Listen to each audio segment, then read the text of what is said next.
You sounded hesitant. Are we live? Yep, we're live. Have a good meeting. Okay, thank you. Good afternoon, everyone. I'm Sage Turner, Chair of the Asheville Regional Housing Consortium, and I'd like to welcome you to the May 25th Home Revised Funding Recommendation Meeting. We're streaming live on our Virtual Engagement Hub, which is accessible through the Virtual Engagement Hub link that's on the front page of the city's website. You also have an option for the public to listen live by phone. You call this number, 855-925-2801. And you'll be prompted for a code. That code today is 8763. And for those of you joining us today, welcome. I'm going to go through and introduce all the board members and staff leadership. If you could unmute yourself and give us a quick hello, and then go back on mute. I myself, Sage Turner. I'm the chair. Robin Merrill, vice chair. Good afternoon. Karen Keenan, are you with us? Ben Woody. I may call him if we need quorum. Jennifer Miranda. Good afternoon, everyone. Great. Eric Rufa. I don't think I saw him either. Nope. Jacob Comper. All right, Matthew Cable. Here. Thank you. Nate Pennington. I didn't think so. Aaron Bland. You're here. Oh. Forrest, give us a quick hello. Hello. And I see Ben Woody has joined, and we have quorum. Ben, can you give us a quick hello? Hey, everybody. Good afternoon. All right. Where am I? Adrian, are you with us today? No. Alan McNeil. I do see Archie. Archie, you're with us today. Hello. All right, everyone. Thank you. Thanks to everybody joining us. This is not our regular day or time, so I understand some folks couldn't be with us. We do have staff leadership with us today that I'd like to introduce. We have the city attorney, Brad Brandnow. All right, and our community development division manager, Jonathan Jones. Good afternoon. Great. Did anybody just show up? Did I just see someone show up? No, Sage, I was going to let you know I'm here as the alternate for Transylvania. Okay, great. Oh, you're in for Alan today. Okay, great. Thank you, Kate. All right. Well, today, everyone, we're going to be hearing from staff about some revised home funding recommendations for 6 organizations. You may have heard that one has withdrawn. So again, this is just the funding recommendation meeting. We're going to be posting all of these on the website. There's a draft form, and it's attached to the bottom of this document and agenda if you need to look it up. And Jonathan Jones is going to start us off and walk us in on this topic. Go ahead, Jonathan. All right, thank you very much. I do appreciate everybody being available for this meeting on such short notice. I know when the consortium met back in March, we reviewed the funding recommendations and made allocations, but at the time we were not working with final numbers from HUD. So back on May 13th, HUD released our final funding allocation amounts, giving us an additional $114,000 roughly. And so we will need to reallocate those funds.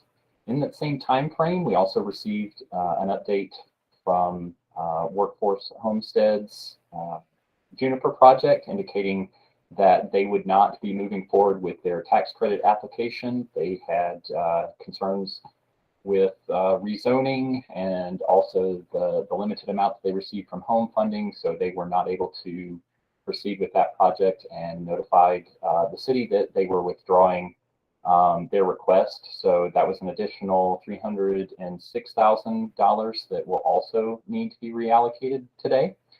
The rest of the staff recommendation as far as program income and return funds from previous years, those amounts will remain the same. There is a bit of a modification in our language so that those old funds can be addressed as an action plan amendment. So we will actually need to go back and look at our fiscal year 19-20 and fiscal year 21-22 action plans and make a technical amendment to those plans and submit those to HUD just so that we can sort of like in a double bookkeeping accounting kind of way, make sure that all of the funds that we're including in this coming action plan are represented or deducted from a previous year. So as far as where the money is coming from and how it's being reallocated. That is one of the changes that we've made. As far as, I guess that's it. If there's any questions about that so far, I'd be glad to. All right. I will go ahead and share my screen because it might be easier to walk through the funding suggestions from the city staff. If we've got that up, bear with me just a moment.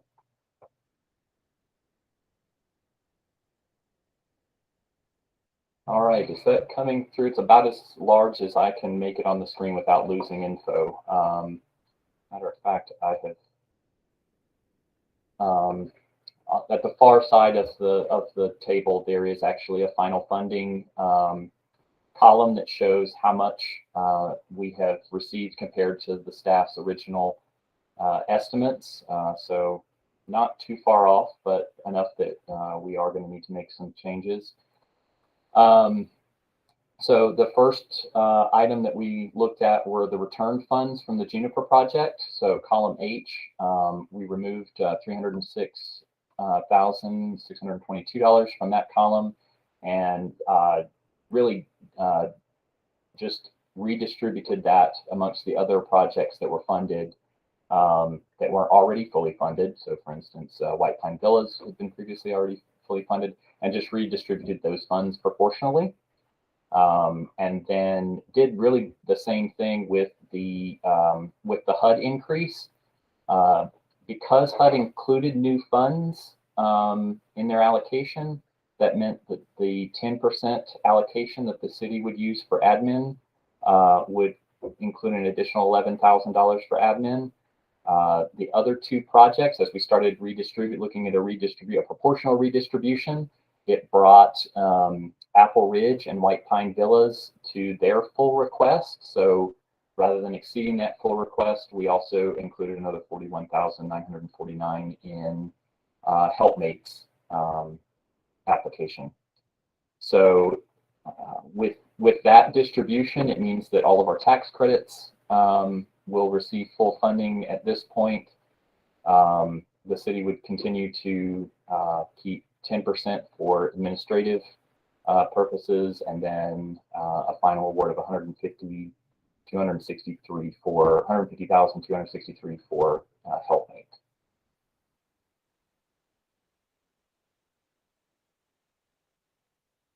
Any questions for Jonathan about the math, y'all, or how he applied the return funds or additional funds? Thank you for doing that for us and not having us do it live. Yeah, you're welcome. Glad for us to put our thinking caps on at the city and give us a starting point for the conversation. Obviously, we have interestingly enough, the same day that HUD released their final allocations also happened to be the day that tax credit applications were due.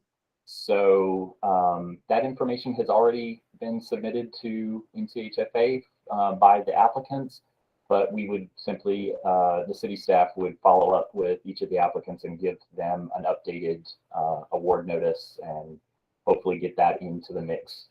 If we do not have, if we have a tax credit if we have projects that don't receive tax credits, then we would need to look at a fall reallocation for the return funds.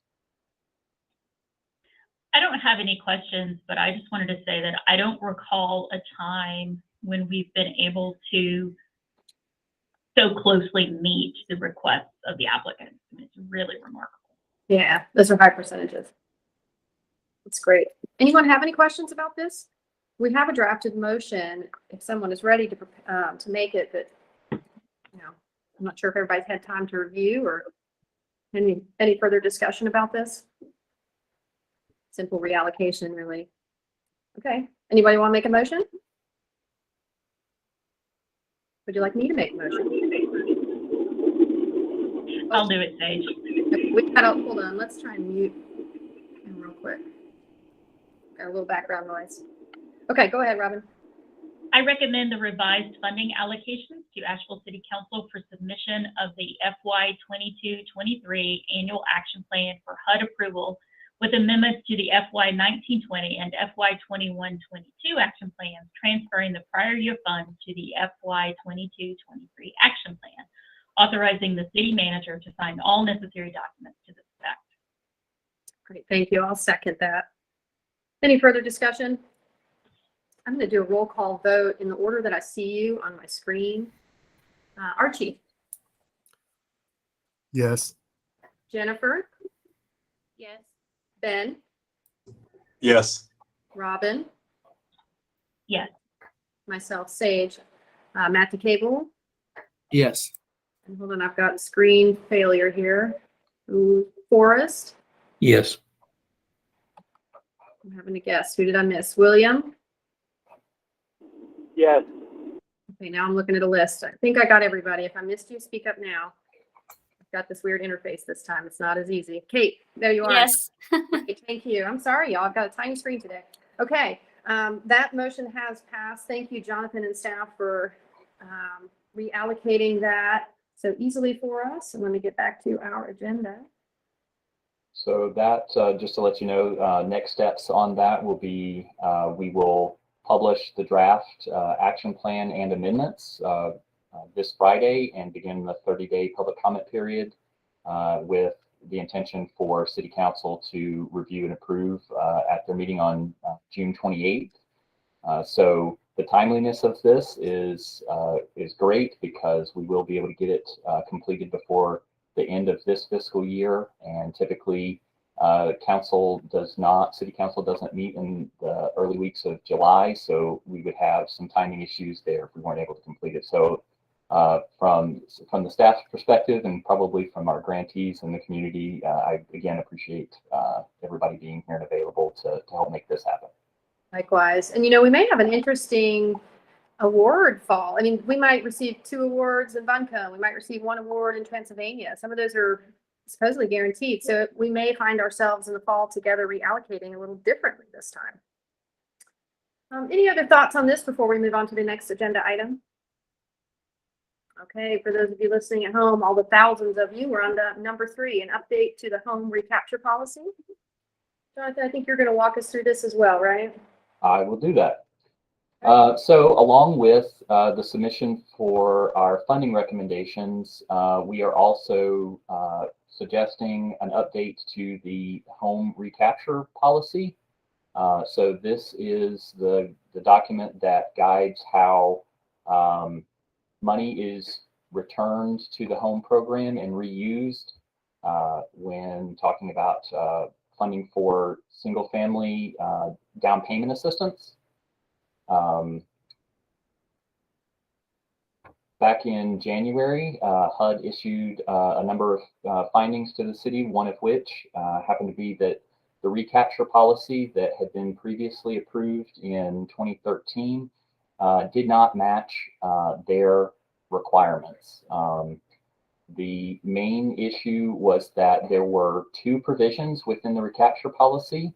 One that would allow loans made for down payment assistance to home buyers to be non-amortizing, non-forgivable with 0% interest and deferred until sale or transfer of title. So that is where a home buyer receives down payment assistance, and they would continue to keep that down payment assistance as a second mortgage on their home until they sell or transfer the property, and then at that time they would return exactly the amount of funding that was invested in that home, or just the amount of home money invested in that home. The other option included in the policy was a shared appreciation model. So as money was invested in down payment assistance for a home buyer, as the value of that home increased, the return, the money returned by that home buyer when they sold or transferred title of that dwelling, they would return the initial investment, but they would also return an amount proportional to the appreciation of the home. So as the value of the home went up, so did the amount that they would return to the home program. In the monitoring documents, HUD expressed concern that the shared appreciation model would, in effect, capture more money, recapture more money for the home program than was originally invested. And tracking that difference over time is messy, is not clear, and can lead to confusion as far as how much is being repaid and how much doing the appraisals and making sure that we are tracking that appropriately. In their own policy, HUD does allow for that shared appreciation model.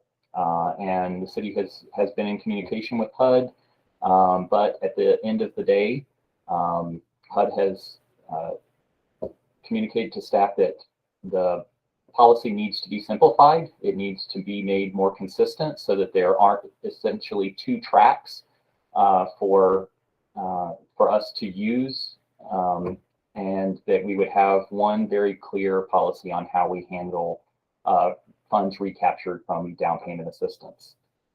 So with the help of our consultant, we have sent out to you all for consideration the draft recapture policy. One of the caveats to this is that we have to include that policy in our action plan every year so that HUD is aware of what rules we are following when we're dealing with these home funds. And so because of the monitoring findings, we were identified as being out of compliance, and we are in the process now of submitting an action plan that you all just made funding recommendations for. In our conversations with HUD, with the field office, they indicated that if we did not submit a compliant recapture policy with this action plan, that they would suspend down payment activities with our home funds until that could be corrected. So as it stands, we are trying to follow HUD's very specific guidance about what this policy should look like. We've already sent a copy to the field office for their pre-review so that they are aware of the changes we are looking at. And we are hoping to have this in place so that we can include it in the action plan submission underway and proceed without any effects on any of our other down payment activities. Has everyone been able to understand and any questions or concerns? Because I'm hearing two things. Both HUD does allow a shared appreciation model, but also that they would like us to simplify our policies and not allow a shared appreciation model. Yes. So how does reconcile that for me? Why are we being asked to not have a shared appreciation model when they do allow it? Some of the complication there is the fact that we have two models listed in one policy, and it's not consistent in how we apply that. So by only having one model, we would be able to say this is exactly what we are doing with each and every home buyer that we assist. And then the shared appreciation model, again, it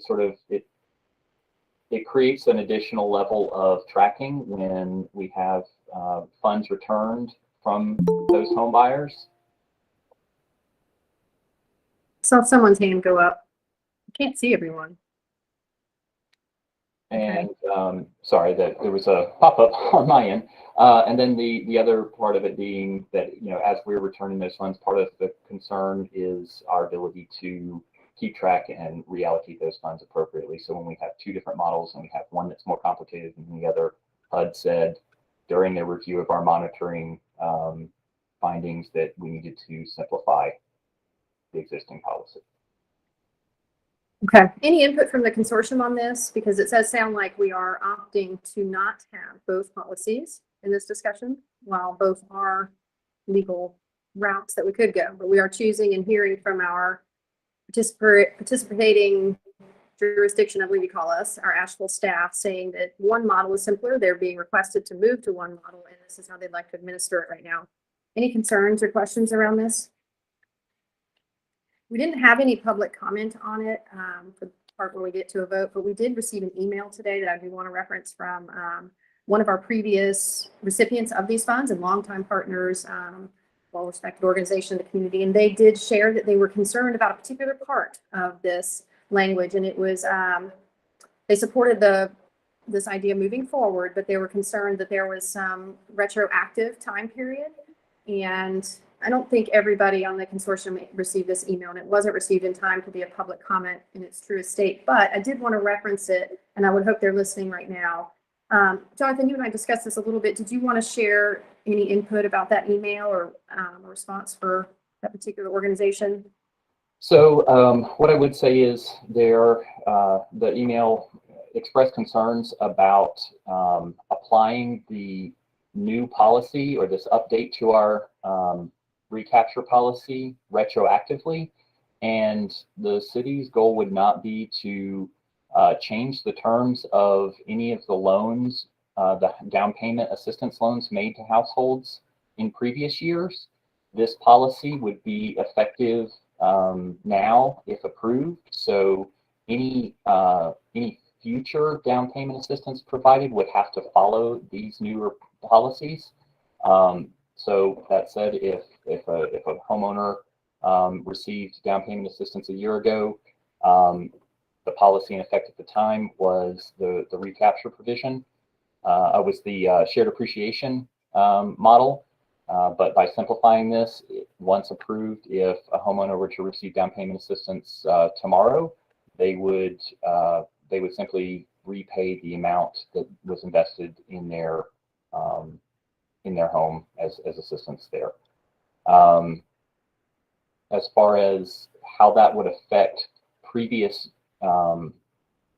grant funds, the way HUD tracks down payment assistance is that each household assisted is considered a project, and the rules in effect at the time that project occurs are the rules that are applied. So it doesn't matter the age or the source of the home funds, whether they came from an old 2011 grant that were repaid by another homeowner or 2 weeks ago. Those funds would be put into use now and would then be required to follow the rules that are in place under this new recapture policy. Any questions, y'all, on this recapture policy? Kate, go ahead. So, Jonathan, I don't know if this is even worth asking, but I know in your examples you talked about if the price of the home was more than they had paid or at the same value. I just want to make sure I'm clear, what would happen if they had to sell for a lower price? It's in there. We lose the money, right? So go ahead. Well, actually, according to the policy, if the value of the home goes down, so if it depreciates, then the first mortgage would be repaid out of the proceeds from sale plus any expenses, in that process, and then whatever remains, so the net proceeds from that sale would then be applied to the down payment assistance repayment.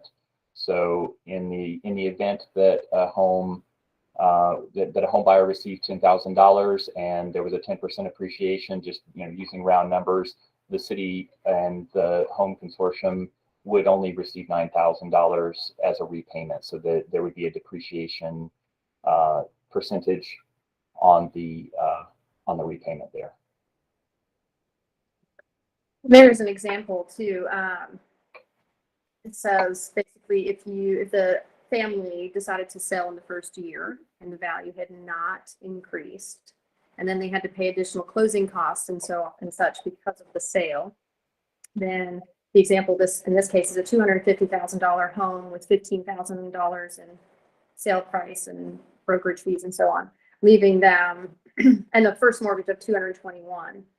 And then the proceeds left from all the sale and paying off the mortgage were only $14,000, even though the original down payment assistance had been $25,000. So in that situation, hopefully a rare situation, the remaining amount of repayment or recapture would be canceled. Now, Jonathan, would that would come to this consortium, right? We would discuss it. We'd say this happened. There isn't enough funding. We would need to vote to cancel it, or is there a procedural thing there we would need to know about? No, the policy would govern. Policy just cancels it. Okay. Okay. Other questions?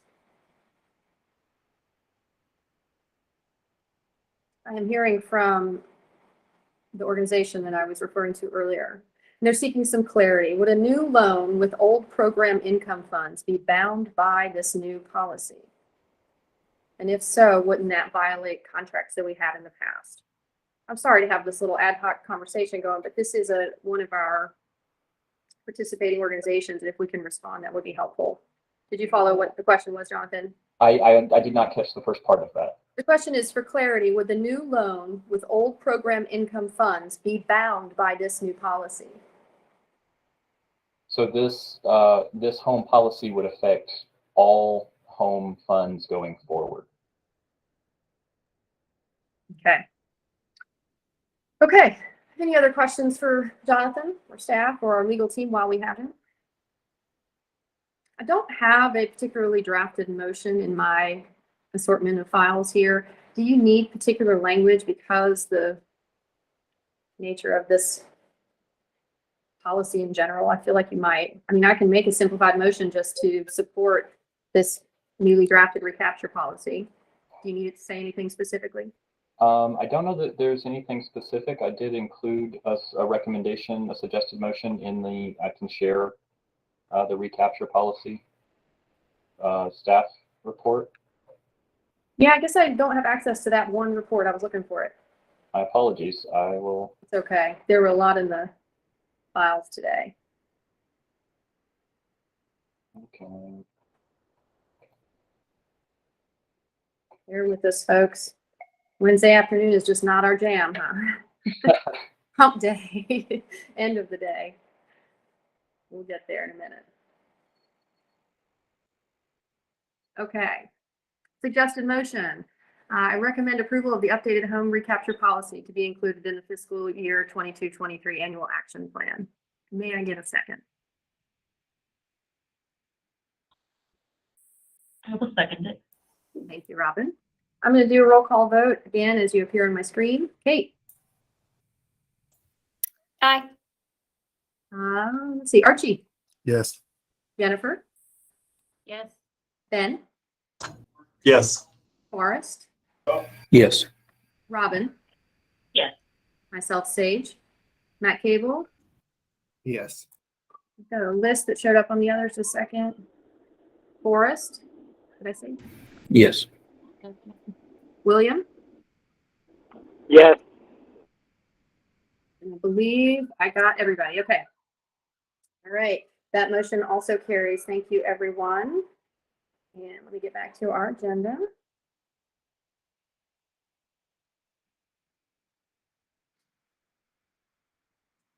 All right. For those of you listening at home, we have finished item 3. We have public comment, which I don't think anyone, there's no recorded. Is anyone on the line? Anyone call in today, Christina? There has been, sorry, there is one caller in the queue, but they haven't raised their hand to make a comment. They may be listening right now. Maybe we can give them a second. Mhm. There's a little function that'll tell you that they are ready or, Yes, there is a function. They haven't acted on that yet. So okay. as of We'll right give now, there are no comments or callers. Okay. Well, we could just go to briefly, let's just review this next item and we'll give them a second. We've got the tentative schedule coming up. Has everybody been able to look at this? So we've got June, July, September, November. When I joined this consortium, we met 4 times a year. It sure seems like we meet a lot more than that, which is fine. But, you know, are you aware of these dates in your calendar? And if not, could you please add them?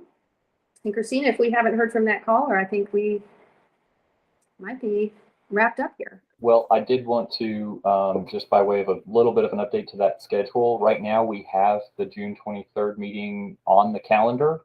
And I think some of that, based on what I was seeing on the notes, was oriented towards our home ARPA process.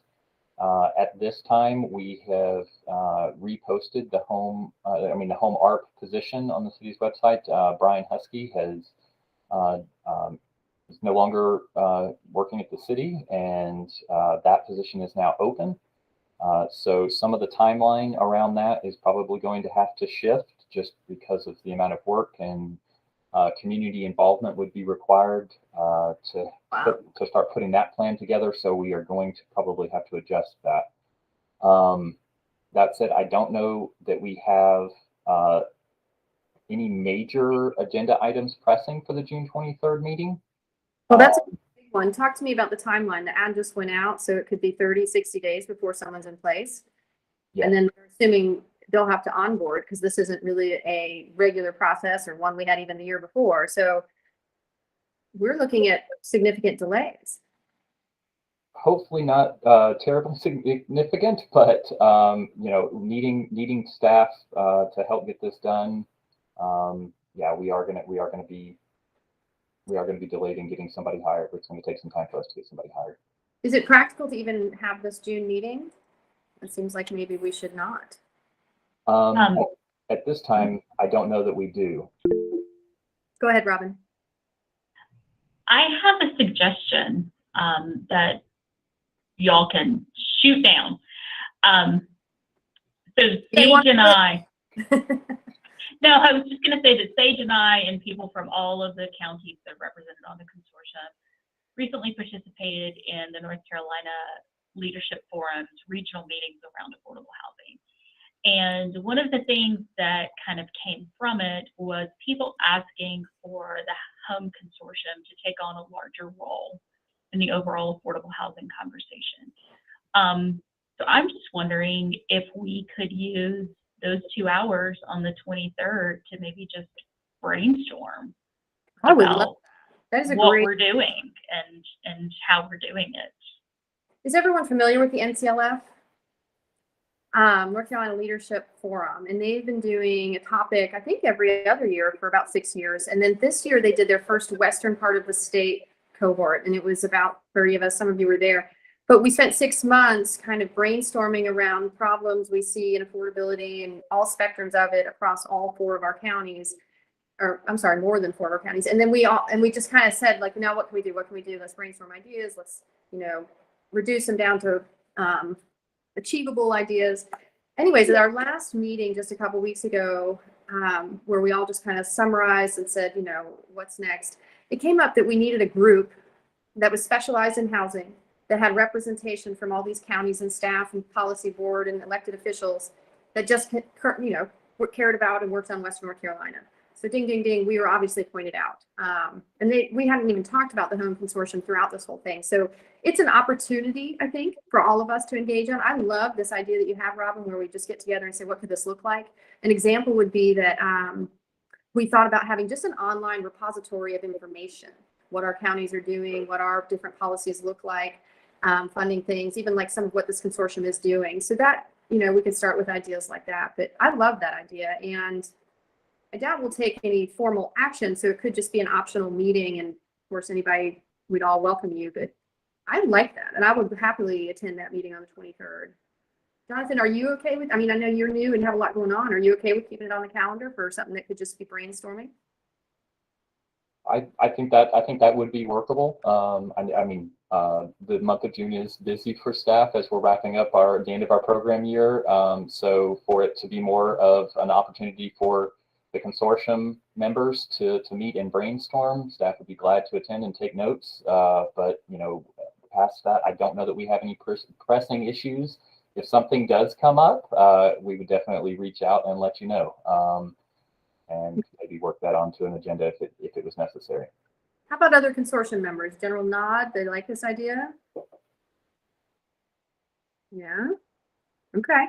We're going to keep it on the calendar. If we find that there are some matters that we need to handle and more formal manner, we'll get them out to you ahead of time, just like normal, or you'll hear from me about it. Robin, great idea. Thank you. Any other last minute comments or suggestions before we adjourn? Okay, well, thank you for making this time on your Wednesday afternoon, everyone. I hope you are doing well and can get back to your day. And thank you so much. And we are adjourned. Thank you. Thanks, Brad, for joining us.